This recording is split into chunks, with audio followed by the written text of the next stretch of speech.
पाकिस्तान की इस टाइम जो मुआशी सूरत हाल है वो बड़े ही अजीबोगरीब दौर में दाखिल हो चुकी है। हर वो आदमी जो इन्वेस्टमेंट करना चाहता है उसके पास इन्वेस्टमेंट पड़ी हुई है, इन्वेस्टमेंट उसने होल्ड की हुई है, चाहे वो कैश की शक्ल में है, चाहे वो किसी बैंक की शक्ल में है, चाहे उसने घर में लिक्विड कैश रखा हुआ है, तो वो उसको इन्वेस्ट भी नहीं कर रहा, वो किसी बिजनेस का पार्ट भी नहीं बना रहा और कहीं भी उसको स्पेंड भी नहीं कर रहा, लेकिन वो पड़े पड़े जो उसका पैसा है वो डिवैल्यू हो रहा है।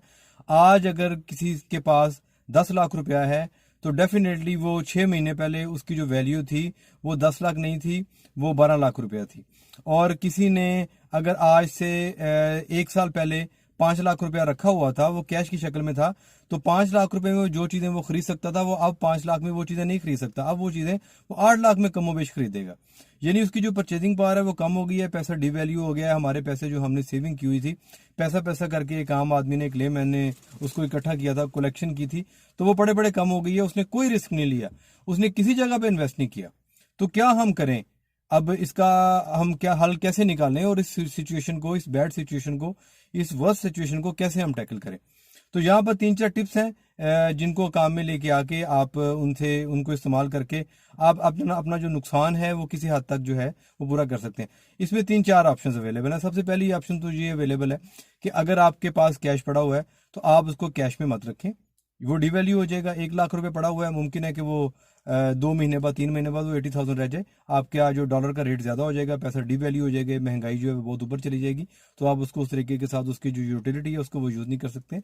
आप गोल्ड में इन्वेस्ट कर लें, आप गोल्ड खरीद लें और गोल्ड की भी ये कोशिश करें कि आप उसको रॉ फॉर्म में खरीदें। आप उसका जेवर आपकी ज्वेलरी की सूरत में आप उसको वो ना लेके जाएं, क्योंकि अगर आप ज्वेलरी की शक्ल में लेके जाएंगे तो 1 लाख रुपए की अगर आपने गोल्ड खरीदा है और वो ज्वेलरी की फॉर्म में है, तो जब आप उसको बेचने जाएंगे तो पॉसिबल है कि तब गोल्ड का रेट तो 1.5 लाख रुपया हो या 1,30,000 रुपया हो, लेकिन जब वो ज्वेलर जो है वो उसको जब आपको पैसे देगा तो उसमें वो आपकी जो उसकी जो कॉस्ट है वो भी काटेगा, उसमें जो चीज़ें लगी हुई हैं उनके पैसे भी वो डिडक्ट करेगा, फिर उसमें कुछ काट लेगा। और इसके अलावा और एक दो टेक्निकल चीज़ें हैं जो थोड़ी सी कॉम्प्लेक्स हैं, तो पॉसिबल है कि आपको वो उतने पैसे ना मिले जितने आप चाह रहे हैं। लेकिन बहरहाल ये कैश रखने से फिर भी बेटर है। और अगर आप रॉ फार्म में जो बिस्कुट की शक्ल में अगर आप गोल्ड में इन्वेस्ट करेंगे तो उसका आपने ये चेक करना है कि उसकी जो वो खालस कितना है, उसका कितने कैरेट है, वो आप उसको ऑब्जर्व करें, उसको देखें, थोड़ी सी वर्किंग करें, फिर उसको रखें।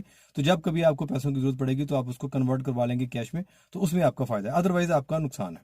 तो ये बहरहाल एक जो ऑप्शन है वो कैश रखने से बहरहाल बेहतर है। दूसरी ऑप्शन ये है कि आप डॉलर में इन्वेस्ट कर लें, आप डॉलर खरीद लें।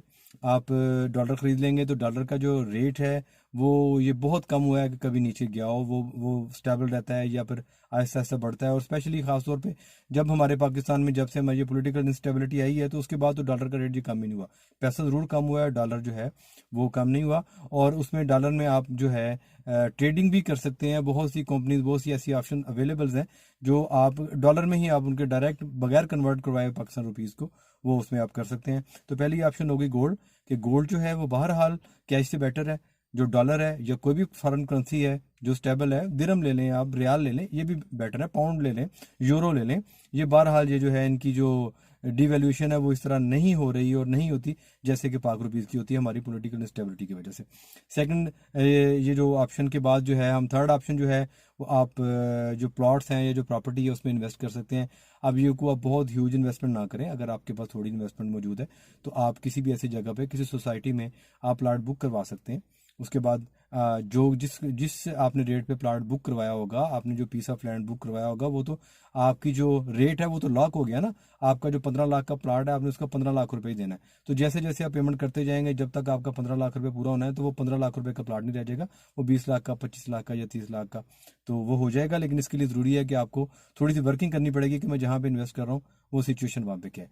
तो ये 3-4 ऑप्शन है, अगर आप इनको अवेल करेंगे, इनको एक्सरसाइज करेंगे तो आपका जो पैसा है वो डिवैल्यू नहीं होगा। और उसके अलावा एक चीज़ और है कि अगर आप थोड़े से एक्सपर्ट हैं तो आप स्टॉक एक्सचेंज में कर सकते हैं, म्यूचुअल फंड में कर सकते हैं, बॉन्ड में कर सकते हैं। लेकिन इसके लिए आपका जो एक्सपर्ट होना वो बहुत ज़्यादा ज़रूरी है, इसमें वो रिस्क का फैक्टर ज़्यादा है। तो ये 2-3 ऑप्शन से अगर आप इनको एक्सरसाइज करें और इनसे फ़ायदा उठाएं तो ये बहुत जल्दी ये पॉसिबल है कि आपका ये जो पैसा है वो डिवैल्यू नहीं होगा और उसका आपको बेनिफिट भी होगा और उसका आपको फ़ायदा भी होगा। Thank you very much.